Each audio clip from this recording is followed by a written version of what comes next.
back. I think this is going 6 or 7 games, so I think that could be a little bit of a tighter spread between those two. But when you got those two guys, those two monsters, and Towns and Edwards, it's just really hard. The Early Line, only on SportsGrid. Every missed call, the entire game, whether it's a charge or a block or a deflection that was wrong, or a foul that should have been called that wasn't called, or vice versa. Give me a 48-minute report. And people that will understand that there's so many mistakes that the referees make over the course of the game that referees, ready folks, don't decide the outcome. Betting above the rim, only on SportsGrid. It's smarter to be on SportsGrid, your 24/7 sports wagering network. The Early Line. Magical and historic season in Lincoln, Nebraska continues. He is the best player in the NBA, but also in the biggest moments where the national media is watching. Newswire. Something that we have never seen happen before with one of the iconic coaches in the game. Pharrell, coast to coast. The team covers. It's automatic.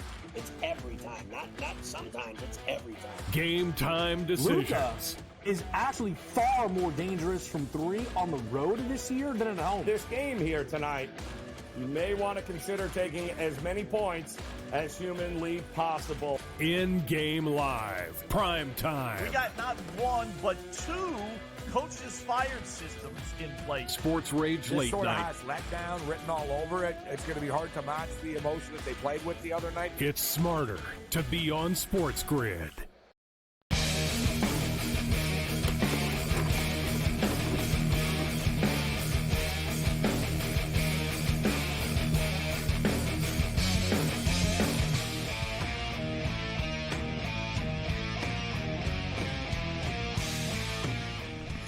Level 3 has begun, and this hockey game has begun for real.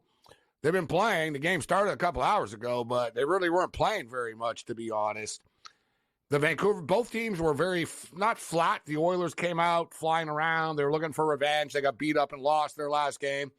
They scored an early power play goal, and then things sort of just got neutral. You know, they both skated around real fast. The clock ticked away really quickly, and then boom. Edmonton buried a late goal, like on a partial 2-on-1 breakaway type deal, late on the period with 40 seconds left. Like, this is one that's gotten away from Vancouver in a way. Like, they haven't played well, but Edmonton really haven't done. Like, Edmonton has scored 2 quick goals. There hasn't been any sort of sustained domination by the Oilers.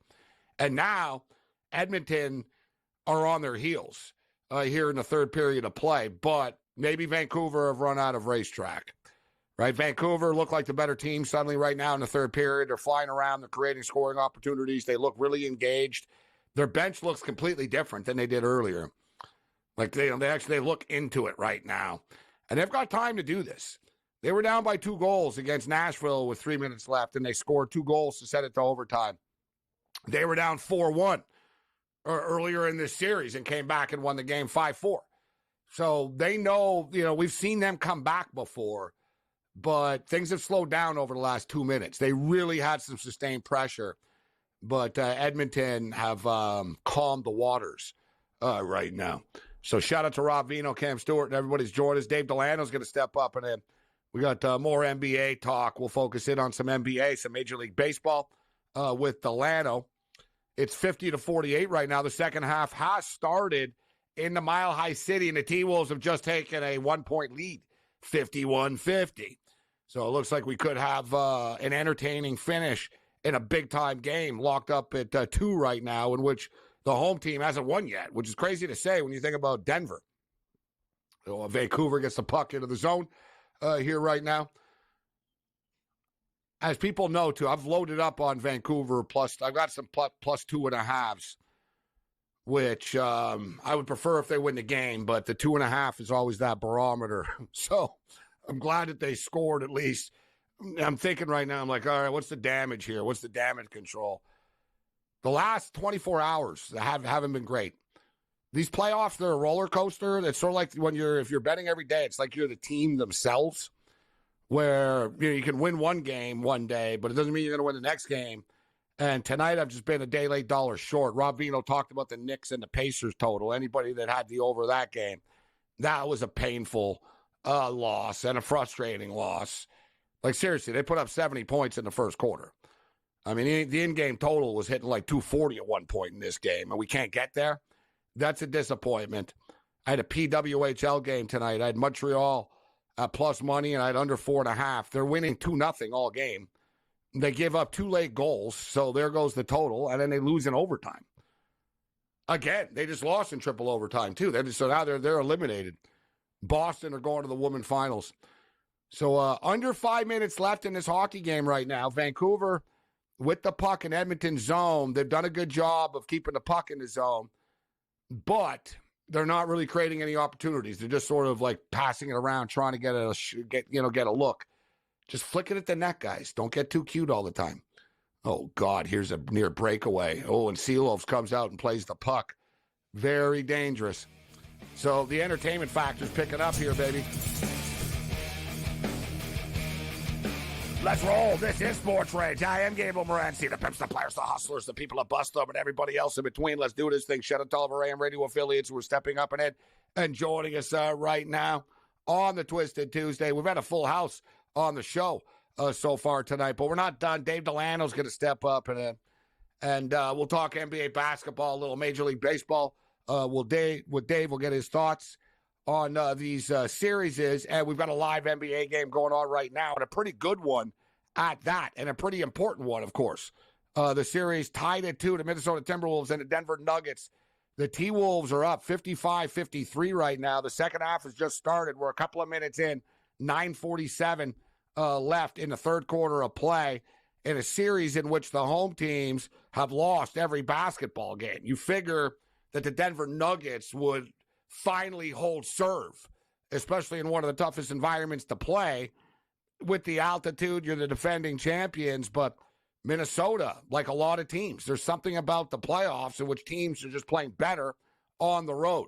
A lot of stuff to get to in level 3 here. We'll keep you up to date with the NBA basketball game. We've got under 3 minutes remaining right now in Edmonton, Alberta, as the Edmonton Oilers and the Vancouver Canucks. There's been a lot of fireworks in this series. There's been fights, bad blood, high sticks, cross checks, and a lot of goals.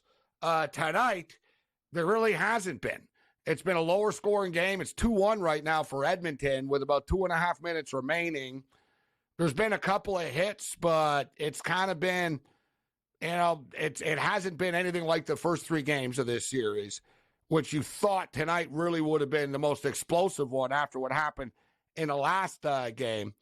So Edmonton are trying to hang on to a 2-1 lead here right now. We're going to get into the NFL schedule release. We'll get you caught up to date as more and more games continue to be announced. Caitlin Clark made her debut tonight. So Caitlin Clark, she did turn the ball over 10 times, but she also scored 20 points. So I see a headline, Clark struggles as Fever lose opener. Well, I think if you scored 6 points, that would be like, yeah, she had 10 turnovers. I don't know why she's the point guard of a team that she has no one to pass the ball to. But so it's her first game as a pro, and it was like pretty crazy. I'm watching the game, you watch tip-off and stuff, and they win the tip-off, and the ball goes to her. And it was like, wow. So really, she's just going to get the ball like right away, and this is how it's going to start. Like she needs people to play off, but she ended up with 20 points. And for the record, her prop, the book that I bet at, her prop was 20.5. I bet the under. I was thinking, you know what? She's a little bit overhyped. She's great, but the number in the public, everybody's going to want to bet her over all the time and not under. So, and it's her first game. The Connecticut Sun are a good defensive team. I don't think she's going to get to 21. And I know there were some 21.5s out there in the overnight even. So it ended up at 20.5. She ends up with 20 points when it's all said and done. She only had 7 points in the first half, and she had 2 early fouls, and she came out of the game early in the game as well, and she still ended up with 20 points. So moving forward, the fact of the matter is she's going to go over these player props until they massively adjust. So she fell short tonight by a single point. Fine. She only had 7 points in the first half, was the first game of her career. You know she's going to adjust quickly. She did not look out of place whatsoever.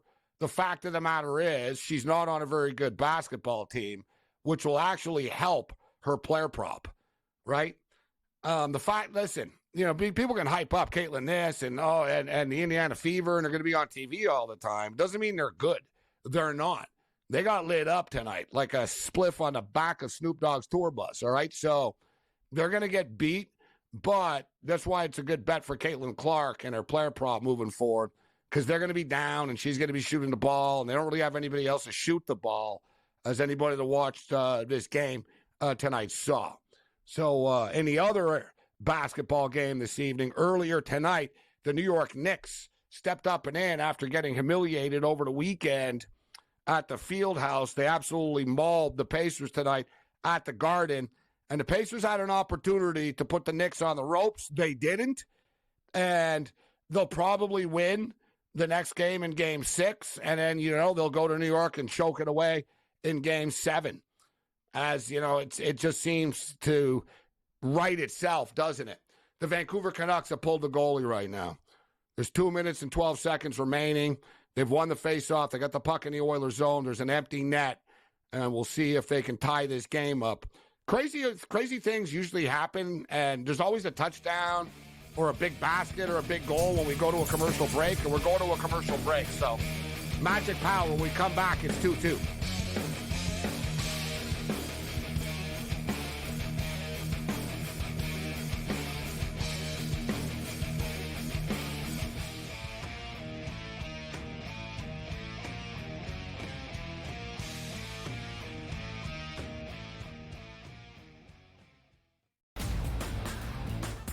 Look at the Denver Nuggets and say, whoa, just a week ago, they were that minus 115 or so price. Now we're looking at them at a 7-1 price. Any chances the Nuggets can actually come back? I think this is going 6 or 7 games, so I think that could be a little bit of a tighter spread between those two.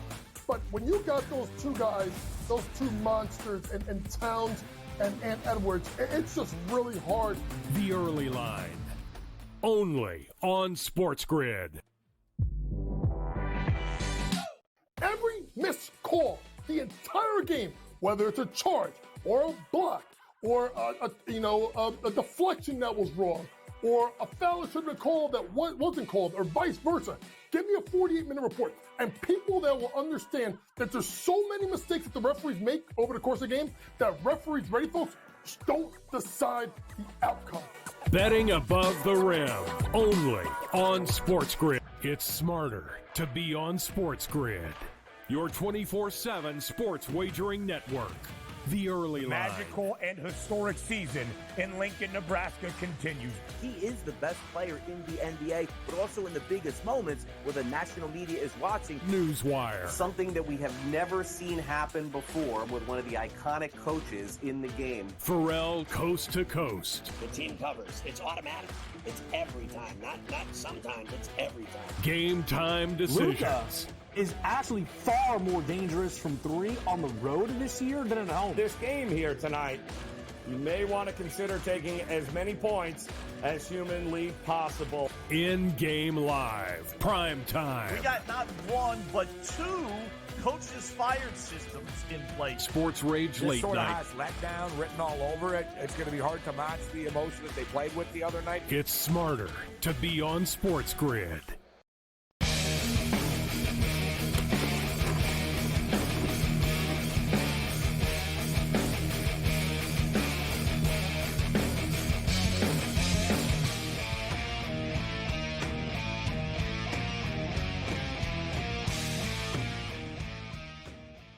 What did I say when we went out? I said, big things always happen when we go to a commercial break.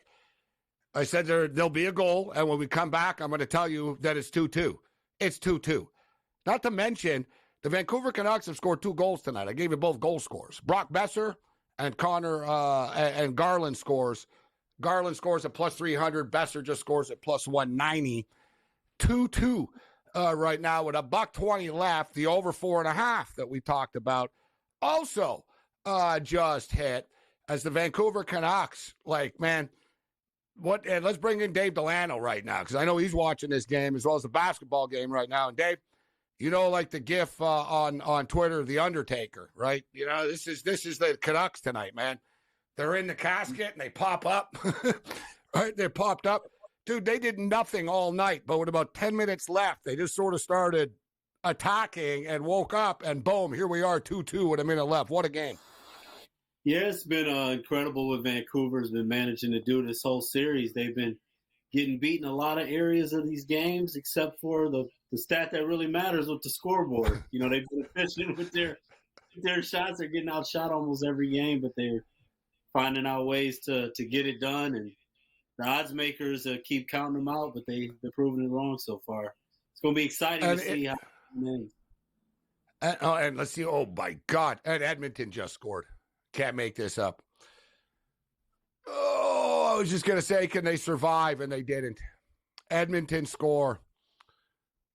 Holy, with 38 seconds left. Yeah, you're a little ahead of me when I see it now. Yeah. Third, and you know what? I was like, here we go. Can we make it to overtime? And the puck was in Vancouver zone. And, you know, you see that. They were still caught up in celebratory mode. And boom. Wow. What a sequence. What a sequence. I thought, man, 30 seconds away from overtime. There was a big hit in Kane behind the net. There was a big play. Pass into the, out in the middle. That just shouldn't happen at this time of the game. Can happen. Seelov should stop it. Just, someone should have blocked it. There's just so many things that went wrong there. What a wild swing and what a wild, emotional swing there. Nothing like the NHL playoffs, Dave, like the craziness and this stuff. Like the NBA playoffs are cool and stuff, but the wild swings of a hockey game, man, you can't top it. Especially a game like this, you go the first two periods and only see 2 goals, and then now we've seen 2 goals in the last 2 minutes. It's unreal. So he said they're up to 5. Can Vancouver shock us and tie it with 20 seconds left right now? Probably not, but man, this is really going to be a big buildup into Thursday night, into the next game. 10 seconds left in the game right now. Puck behind the neck, and Vancouver get a shot off at least here, and an attempt. Shoot the puck, man. You're running out of time, guys. You got to shoot it. Shoot it. You're out of time. Shoot. And they're out of time. What a wild finish. 3-2 final score. This looks like this one's going 7 games. What do you think? Oh, yeah. At this point, yeah, I don't see how it doesn't. Listen, Vancouver haven't been great at home, Dave, but I think after they ended this game, they didn't play well. They played well in the last 10 minutes. They score. They give it up. I would expect them to be the angry team and sort of hell-bent team, sort of like Edmonton was tonight. But what a wild effing sequence, guys, in the last, minutes here. I cannot believe it. Vancouver tie it with a minute left and give up the damn goal. I agree. I think they're going to be dangerous in Vancouver this next one. I'd give the early edge to the Canucks, but I still think this one's going 7. Edmonton will be favored again. That's the one thing. Like I was going to say right before we were about to score, we don't have a choice to take Vancouver every game because the number is so one-sided, Dave. You know what I'm saying? It's like they keep winning. It's like, okay, you're getting plus 170 with them. How do you turn that down? Yeah, I can't lay for this game minus 200 in a hockey series like this. You can't do it. And then I don't like puck line favorites when you get series like this either. So they're basically forcing you to take Vancouver, either Vancouver or pass or some props. That's pretty much your only option. It's the 8th consecutive 1-goal game for the Vancouver Canucks in the playoffs. So there it is. When you talk about, if you're taking a puck line, you take the underdog. And I did have the Canucks as an underdog on the puck line, too. I would have liked to win. So we'll get you an updated number, everybody, when they post it in a couple of minutes for the big game 5. But let's switch over to the NBA right now. Denver's up 70-63 right now. 5 minutes left in the third quarter of play. What was your take on this game coming into it? Do you have any action on this game? Who'd you take?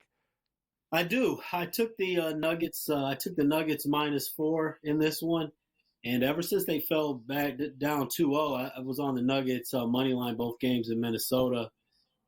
Minnesota's been a good story, but I think that the Nuggets, I think that they're going to hold on. It's not over yet, but I think that they're going to hold on, and I can see Denver winning this in 6 games. As great as Minnesota's been this season, I think that this is just kind of one of those classic examples of throughout NBA history, teams usually just don't get it done all the way their first time. Even we saw Denver made a nice run years ago in the bubble, got beat by the Lakers. It's one of those things where you get so far and you usually have to lose before you can go all the way. Denver's just so balanced. I mean, Anthony Edwards has been great for Minnesota, but Denver's so balanced. Everybody knows their role, coaching edge. I think that the Nuggets right now are in their stride. I find it hard to see anybody in the West beating them right now. It's a great point that you raise about our team's ready. Even though they're good, are they ready to take that next step? And I wondered about that with Oklahoma City.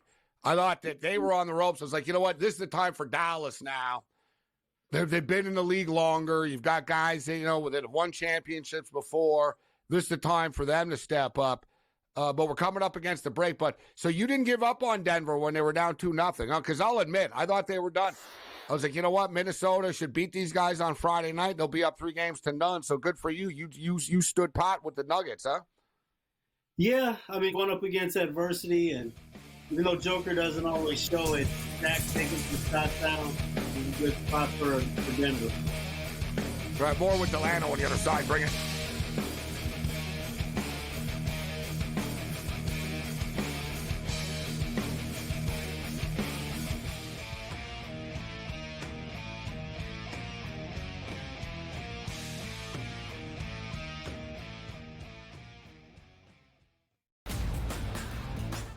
Look at the Denver Nuggets and say, whoa, just a week ago, they were that minus 115 or so price. Now we're looking at them at a 7-1 price. Any chances the Nuggets can actually come back? I think this is going 6 or 7 games, so I think that could be a little bit of a tighter spread between those two.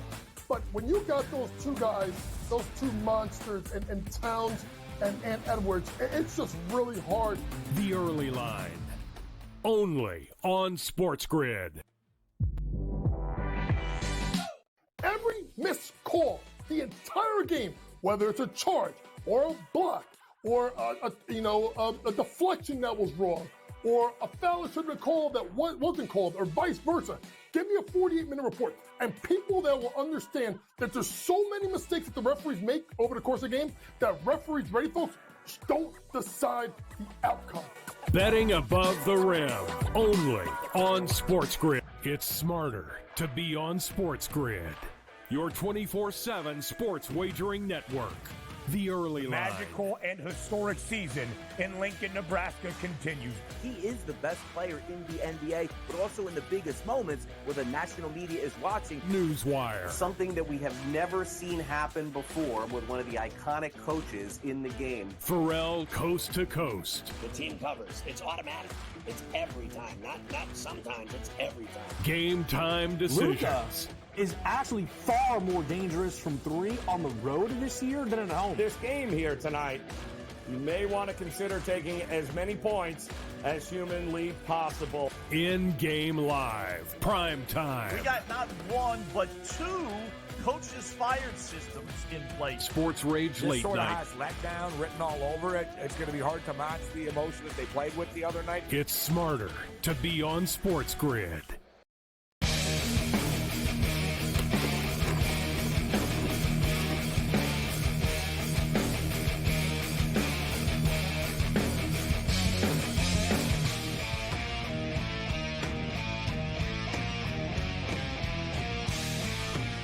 This is SportsRage. I am Morency, and I've been tortured tonight. Just the ups and downs, and mostly downs when it's all said and done. Between the bat, dude, I was on the over the Knicks game, just like torture at the end. I had an under in a PWHL hockey playoff game, the Pro Women's Hockey League playoffs, under 4.5. Teams winning 2-0 all night. They give up 2 goals late, and then I end up losing in overtime after on the side even. I'm on the Vancouver Canucks. They're losing 2-0. They tie the game. with a minute left, only to give up a goal 20 seconds later. And I'm on the Denver Nuggets right now, which should worry people because I'm on the Nuggets. So we'll see what happens on the way out. But the Nuggets are up right now 11 suddenly, 76-65 with 3.5 left in the third quarter of play. So what'd you think of the Knicks tonight? Like I said, I've been misreading things, I'll admit it. And not for like the whole series or anything, but tonight. It's just sort of these games. Deep down inside, I knew the Knicks would respond. But I was like, if the Pacers are for real, and I kind of think they are, this is a game that they should win, right? You know, you've got them on the ropes, win this game, and then go home and play an elimination game. And now the way I think it's going to play is the Pacers will win the next game at home, and then they'll go and they'll get killed in a Game 7 at the Garden. What's your take on that? I actually agree with you completely. I mean, that series has been going the opposite of this Denver-Minnesota series prior to tonight. I mean, the home court advantage has basically meant everything in that series between the Knicks and the Pacers. And really, for the Knicks and Pacers, even for the most part in the first round, I mean, both of them have only won one game on the road. And I think I agree with you. I think that next game going to Indiana, I think that the Pacers are going to step up, probably spank the Knicks, and then the Pacers will probably lay egg at the Garden. I mean, right now it's hard to bet on a road team in that series right now because neither team has really shown you that you can trust them on the road. I've seen some people make the argument that Boston have had the easiest path in NBA history to the finals. Would you agree with that? And I don't know, listen, we're going to get into history. I mean, we're going to go back to 1949, but they earned it, right? They're the 1 seed, but when you look back on this, you know, a depleted Miami team, a depleted Cleveland team, and now potentially a beaten down and worn out New York Knicks team. That's not the same without OG Anunoby. So maybe potentially they can get OG Anunoby back, and he would be a difference maker for them. But I really don't think the Celtics are all that. I think they're like Gonzaga or something. I think the Celtics beat up on bad teams, but if you push them back and you're actually good, you can beat them. I'm not in love with the Celtic team, but I'm just frustrated every night. I'm looking at the board now, and here we go again.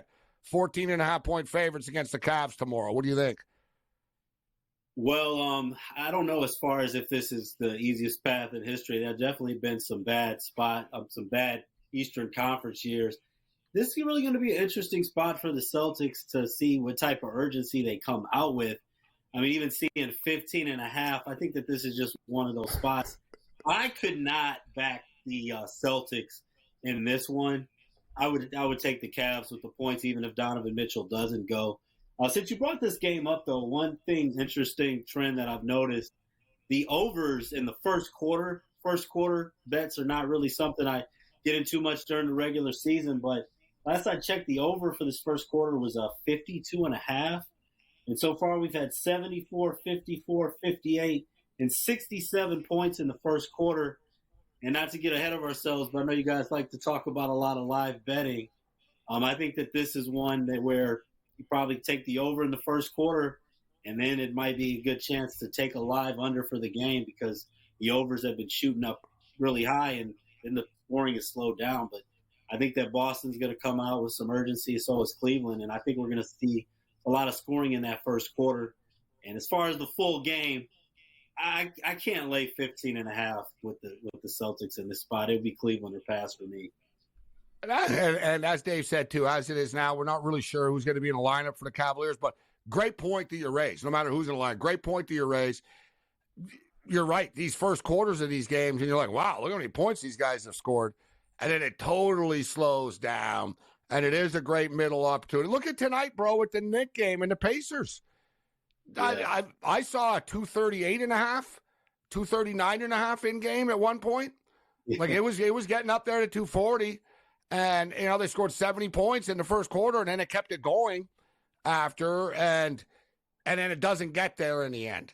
Totally hits the wall because the Pacers just, you know, were terrible in the second half. All right, more with Delano on the other side. We'll hit the Thunder and the Mavs.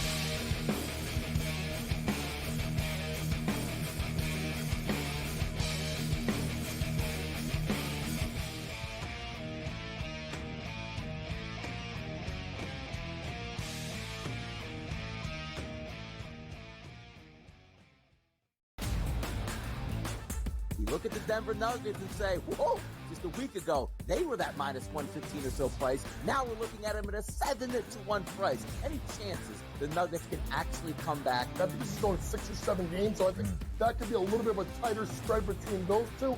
But when you got those two guys, those two monsters, and Towns and Edwards, it's just really hard. The early line, only on SportsGrid.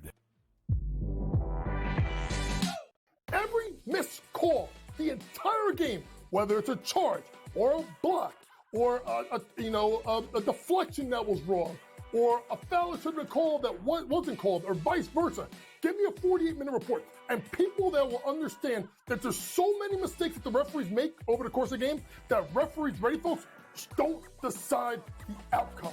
Betting above the rim, only on SportsGrid. It's smarter to be on SportsGrid. Your 24/7 sports wagering network. The early line. Magical and historic season in Lincoln, Nebraska continues. He is the best player in the NBA, but also in the biggest moments where the national media is watching. Newswire. Something that we have never seen happen before with one of the iconic coaches in the game. Pharrell coast to coast. The team covers. It's automatic.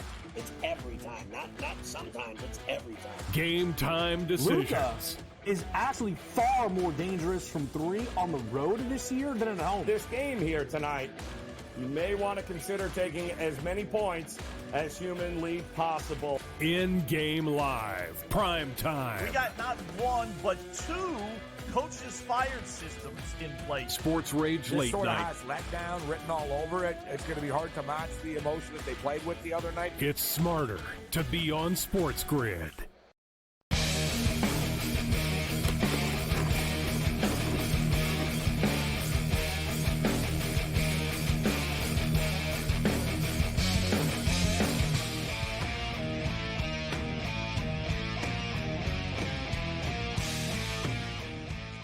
This is SportsRage. I'm Morency. So it's 83-72 right now.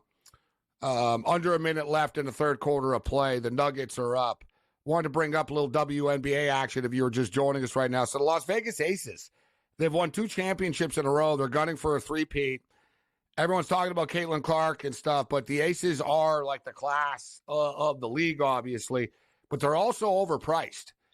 And they were massive favorites tonight. And look, they win the basketball game, but they win by 9. I think by closing was up to 18 at some spots type of deal. Like they're that big of favorites all the time. And a similar situation with Caitlin Clark. And I know, Dave, you did the same thing I did. All right, we got to fade Caitlin. Nothing personal, but we're going to fade her player prop to the under. But we got lucky, bro.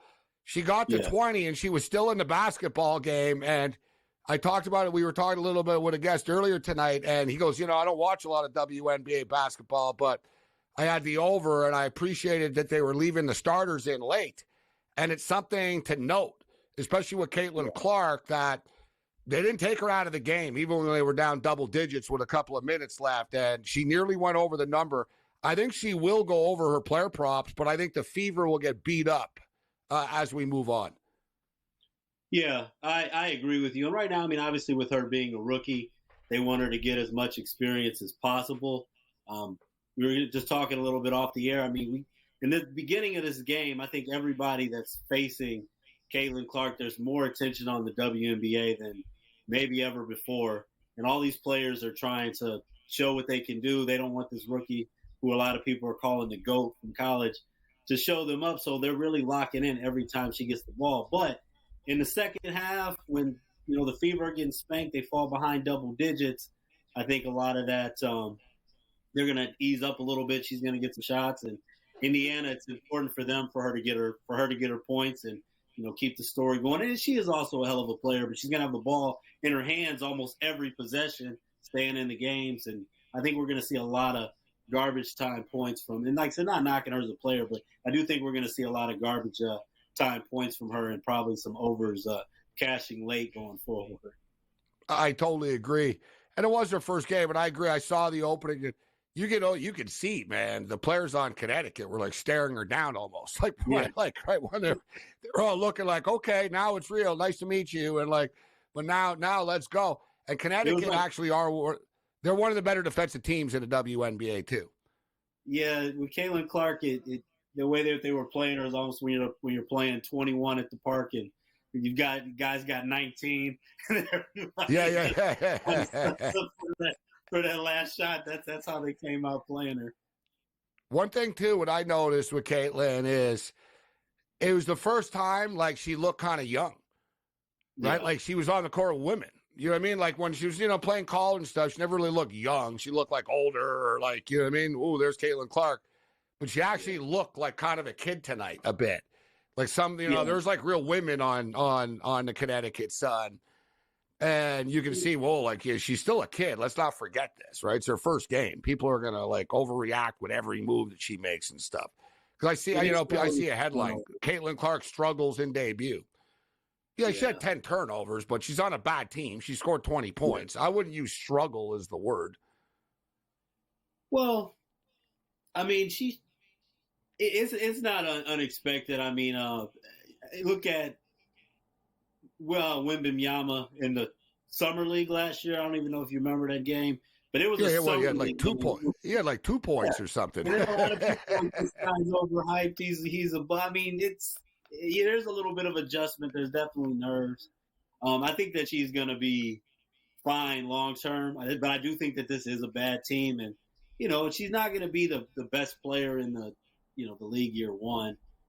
But I do think she's going to have a strong career and a strong season. But yeah, I just think you guys have to manage the expectations a little bit. There was still a lot that she showed that was promising, and I think struggling in that first and second quarter and really keeping your composure, getting more comfortable and hitting some shots.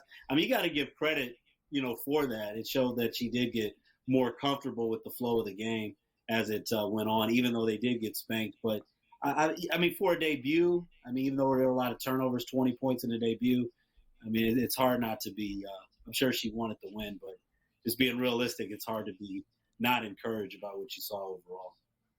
For me, I'm just, I'm always happy when there's more sports on, right? There's another league in the rotation now to break down. There's more games on TV now, and the cycle continues, gets us closer to the National Football League as well. The schedule is about to be released. That's coming up tomorrow night. I know it's a slow drip with certain games. I'm going to get to that later on the program. But speaking of a slow drip, the Nuggets are pulling away right now, guys.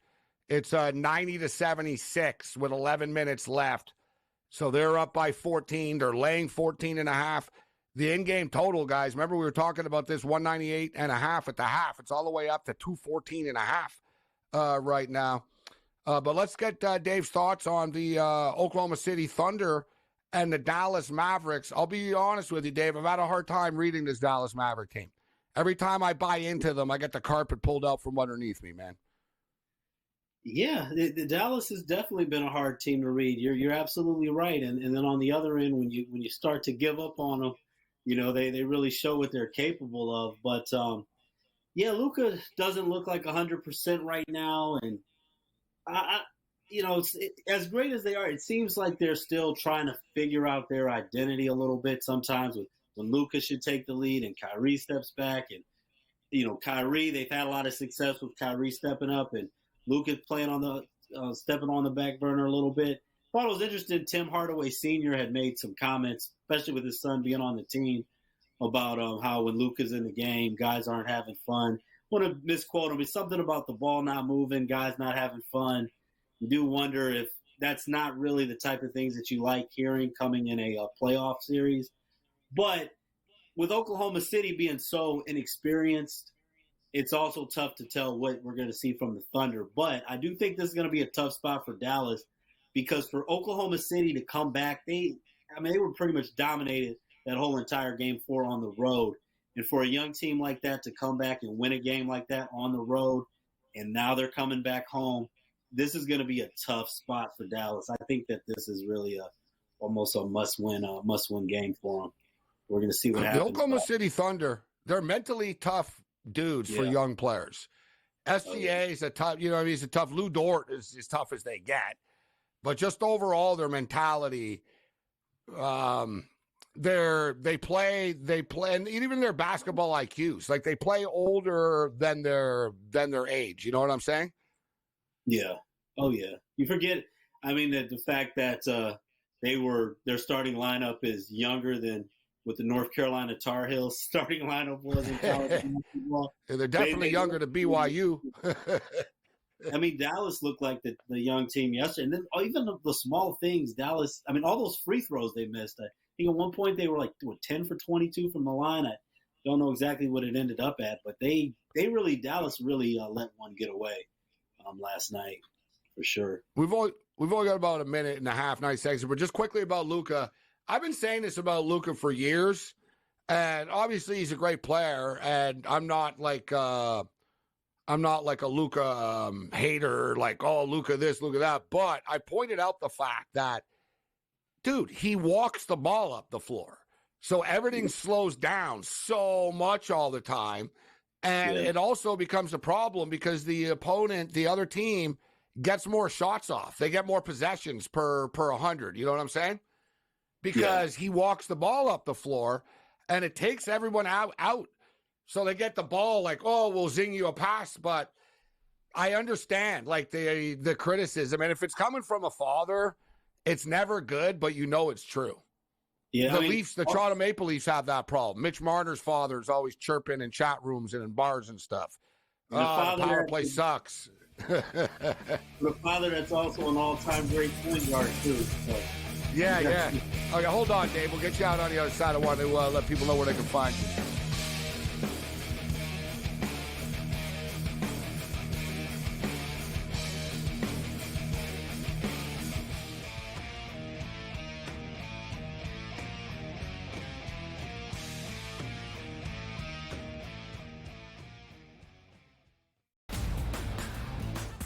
Look at the Denver Nuggets and say, whoa, just a week ago, they were that minus 115 or so price. Now we're looking at them at a 7-1 price. Any chances the Nuggets can actually come back? I think this is going 6 or 7 games, so I think that could be a little bit of a tighter spread between those two. But when you got those two guys, those two monsters, and Towns and Edwards, it's just really hard. The early line, only on SportsGrid. Every missed call, the entire game, whether it's a charge or a block or a deflection that was wrong or a foul that should have been called that wasn't called or vice versa. Give me a 48-minute report. And people that will understand that there's so many mistakes that the referees make over the course of the game that referees, ready folks, don't decide the outcome. Betting above the rim, only on SportsGrid. It's smarter to be on SportsGrid, your 24/7 sports wagering network. The early line. Magical and historic season in Lincoln, Nebraska continues. He is the best player in the NBA, but also in the biggest moments where the national media is watching. Newswire. Something that we have never seen happen before with one of the iconic coaches in the game. Pharrell, coast to coast. The team covers. It's automatic. It's every time. Not sometimes. It's every time. Game time decisions. Luka is actually far more dangerous from 3 on the road this year than at home. This game here tonight, you may want to consider taking as many points as humanly possible. In-game live, prime time. We got not one, but 2 coaches fired systems in place. SportsRage This late sort of night. has letdown written all over it. It's going to be hard to match the emotion that they played with the other night. It's smarter to be on SportsGrid.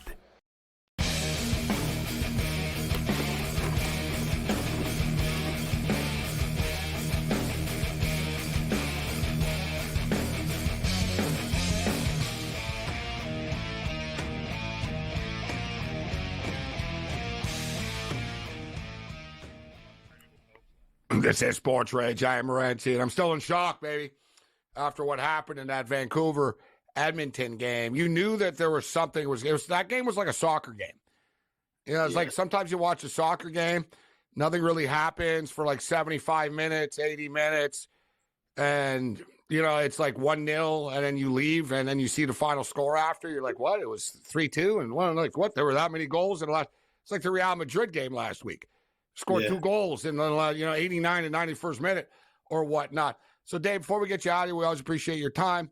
Just quickly, have you taken a look at the baseball? We've got an afternoon slate on Wednesday. Blue Jays and Orioles, Bradish and Kikuchi on the hill. Marlins and Tigers, Mize and Rogers, 110 Eastern. The Tigers are 165 favorites. Pirates and Brewers. Paul Skeens made his debut over the weekend. It's funny, I took the Pirates just like a public mark when he pitched. They ended up winning the game 10-9. Right? So I jumped. I was like, yeah, I'll get in on the Skeens hype here. But so the Pirates are playing the Brewers in the afternoon. Any thoughts on the afternoon baseball before we get you out of here?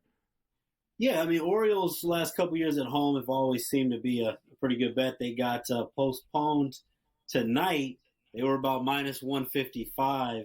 They're coming with Bradish slated to start, and now facing the Blue Jays. I mean, they're right in that minus 122 range. I think that obviously we played a long game with these things. I think that the Orioles are a pretty good price with a similar matchup just a day later with the rain.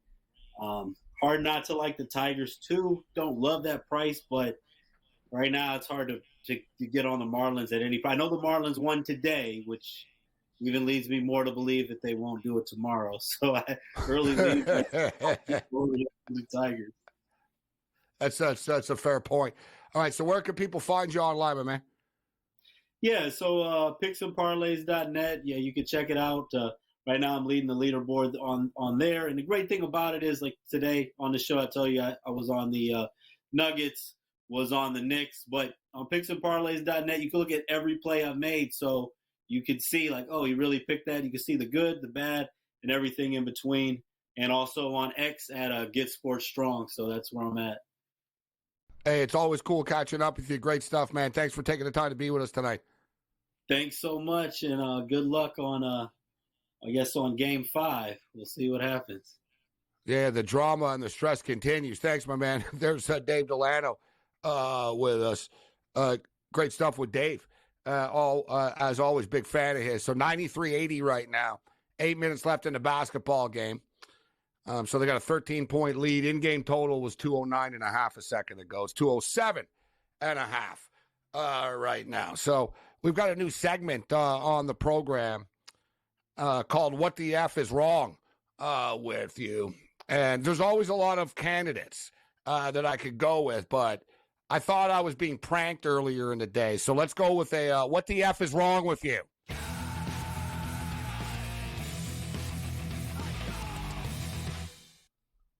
So there's a lot of stuff going on in the sports world right now, specifically with the playoffs. We got the NFL schedule release coming up. And I got to be honest with you. I've lost, it's easy to lose track of time, right? Like, I don't know what day it is. What's the date? I don't know. I know it's Game 5. It's Game 4. I know what time the game starts at. But as far as calendar and dates, I'm not so sure. So when I woke up today and I saw that the Green Bay basketball program has hired Doug Gottlieb as their head coach, I thought, is it April? Like, is it what time of year is it? I was thinking, isn't it? Aren't we in May right now? Like, is this April Fool's Day? So that's right. Green Bay has hired talk show host Doug Gottlieb as his next men's basketball coach, as it was announced. And in other news, sports bettors around the world have announced they can't wait for the season to start. So, I don't know what's crazier, that this team, that a university has decided to hire Doug Gottlieb, the same man. Now, we should note, and I was thinking, all right, like, how many stupid things has this guy said over the years? And listen, we all say stupid things, but he's, like, super stupid. And I'm thinking, like, how many, like, bad takes and stupid things has this guy said over the years? And let's not forget, this is a guy that said retiring because rehabbing is too hard is the most millennial thing ever about Andrew Luck.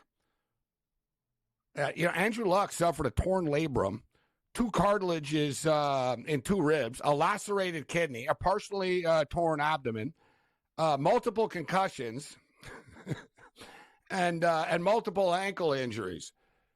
A doctor a doctor said that Andrew Luck's body is consistent with what a serious car crash victim's body is. But according to Doug Gottlieb, he was retiring because he's just a millennial. And honestly, I'm thinking, what the hell? And I don't know what's crazier or stupider. The fact that Doug Gottlieb is going to be a head basketball coach of a D1 basketball team. And for the record, I'm going to start applying. I want to be the coach at Cleveland State. Let's go. And or the fact that he's going to continue to do his daily radio sports show. That's right. He's going to do. This is like some sort of it's just like a rec league.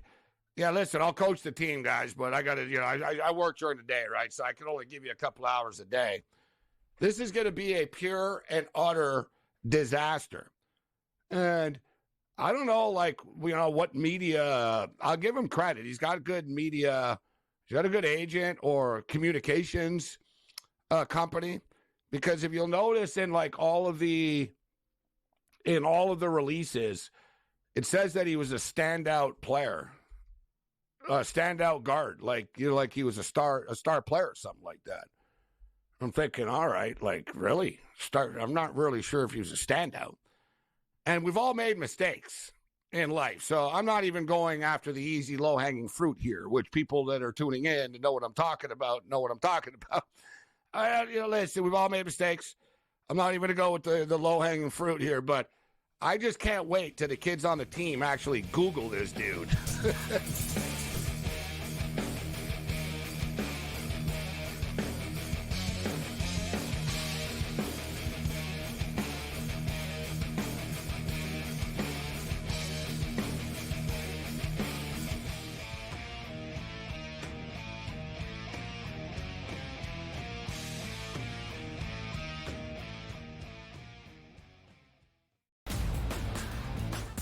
Look at the Denver Nuggets and say, whoa, just a week ago, they were that minus 115 or so price. Now we're looking at them at a 7-1 price. Any chances the Nuggets can actually come back? I think this is going 6 or 7 games, so I think that could be a little bit of a tighter spread between those two. But when you got those two guys, those two monsters, and Towns and Edwards, it's just really hard. The early line, only on SportsGrid. Every missed call, the entire game, whether it's a charge or a block or a deflection that was wrong or a foul that should have been called that wasn't called or vice versa. Give me a 48-minute report. And people that will understand that there's so many mistakes that the referees make over the course of the game that referees, ready folks, don't decide the outcome. Betting above the rim, only on SportsGrid. It's smarter to be on SportsGrid, your 24/7 sports wagering network. The early line. Magical and historic season in Lincoln, Nebraska continues. He is the best player in the NBA, but also in the biggest moments where the national media is watching. Newswire. Something that we have never seen happen before with one of the iconic coaches in the game. Pharrell, coast to coast. The team covers. It's automatic. It's every time. Not sometimes. It's every time. Game time decisions. Luka is actually far more dangerous from three on the road this year than at home. This game here tonight, you may want to consider taking as many points as humanly possible. In-game live, prime time. We got not one, but two coaches fired systems in place. SportsRage late sort night. of has letdown written all over it. It's going to be hard to match the emotion that they played with the other night. It's smarter to be on SportsGrid.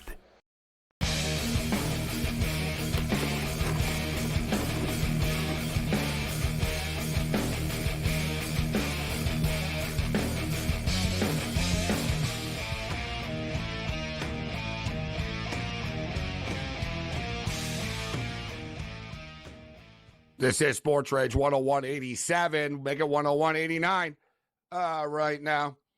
Yeah, I'm still taken aback by. I tell you what, though, the fact that Doug Gottlieb is a head coach really does prove that anything can happen in America. There's no disputing it. There's no disputing it. And listen, I'm not saying he's been wrong about everything he said. He's had some hot takes over the years and stuff, but he's not, it's not going to work. Like, I'll tell you right now. Like, he's not J.J. Redick. Like I said, like, I can't wait till the kids on the team and the players actually look this guy up and say, you got to be kidding me. This is the coach? Like, oh, that's all right. Prove me wrong, and I'll admit if I'm wrong. I'll admit if I'm wrong. A lot of people are confused, too. Green Bay. What's Green Bay anyways? Like, what? You've been hired to coach the Green Bay Packers? The basketball, like, what? The Green Bay is a basketball team. University of Green Bay, Wisconsin. His father was a coach there before, so that's what the connection is to the program. That's what the connection is to the program. I want to get this show's flown by tonight. Thanks to all of our guests. Tomorrow, we'll have a lot of golf talk because it's major golf week. And I see that Rory got divorced, a son divorce. I see some people saying, well, yeah, I can't take him now that he's getting divorced. Well, what do you think? You think that he didn't know he was getting divorced when he's been winning for the last couple of weeks? Maybe that's why he's winning, because he's getting a divorce. Maybe his life was a living hell. And now he feels free. And now he's winning. He's winning golf tournaments. So everyone's like, nah, I'm going to, we're going to fade Rory because he's getting divorced. I was thinking, you know what? I think I might take him because he got divorced, actually. I swear, I remember Will Zalatoris. Will Zalatoris, when he came on the scene, the guy was like playing really good and like, he was killing it. I think he had his first win and stuff, and they got married. I don't know if he's won since. I'm just saying, I'm not saying, I'm not saying anything if you know what I'm saying. I'm just saying. Just say a little coincidences there. 103.92. The T-Wolves are not going away right now. 103.92. Denver's still in control of this game. So NFL schedule release will be all over that tomorrow night, as well as the playoffs and the golf and everything. But what we know now is the games continue to leak. We told you about we knew about the Baltimore Ravens playing on a Thursday nighter to start the season. They're getting 2.5 points. We know about the Friday night game in Brazil. The following night, the Packers and the Eagles. Everybody knew about that one. We know the Dallas Cowboys are playing the Cleveland Browns in Cleveland. Tom Brady's going to make his broadcasting debut, 4:25, the Sunday game. We now know that the New York Jets, Aaron Rodgers and the New York Jets will open up their season on Monday Night Football once again. Hopefully he's able to get through the game this time. This time it will not be at MetLife Stadium. It'll be in the Bay, as the Jets and 49ers will play on the opening Monday Night Football game of the year. Jets and 49ers. The Buffalo Bills. There's been a drop for the Buffalo Bills and the Miami Dolphins. The Buffalo Bills and the Miami Dolphins will play the second Thursday game of the year. All right, so we've got the Ravens and the Chiefs as the season opener. And then the following week, which is week 2, the Buffalo Bills will visit Miami. So it means the Miami Dolphins and the Buffalo Bills are going to play 2 football games in 5 days to start the season. It's not the most ideal situation to start a season off with, but it is what it is. When you're a good team, you get you get put in these primetime spots like this. And we can also tell you, so the Kansas City Chiefs playing the Ravens in week 1. It's also been dropped that the Kansas City Chiefs will host the Cincinnati Bengals in week 2. So the Kansas City Chiefs starting off the season with a couple of home games. First with the Baltimore Ravens, and then Joe Burrow and company. One thing I'll sort of notice about this schedule and the drops, it's going to be a lot of big-time games. Like, looks like the NFL is coming out swinging. We'll see what the Sunday nighter is going to be, but you got a big-time Thursday nighter. You got a Friday nighter in Brazil. You got Aaron Rodgers and the Jets against the 49ers on the Monday nighter. Some good stuff coming up, and we'll have the full slate of NFL games for you tomorrow on the program. So we'll be right here, same Rage time on the same Rage channels. Shout out to all of our guests this evening. Denver Nuggets right now up 106-92 with 3 minutes remaining. Looks like they're about to take a 3-2 series lead. Shout out to our boy Tommy and Master Control, Pat Foster and company. Other than that, you're on your own. Later.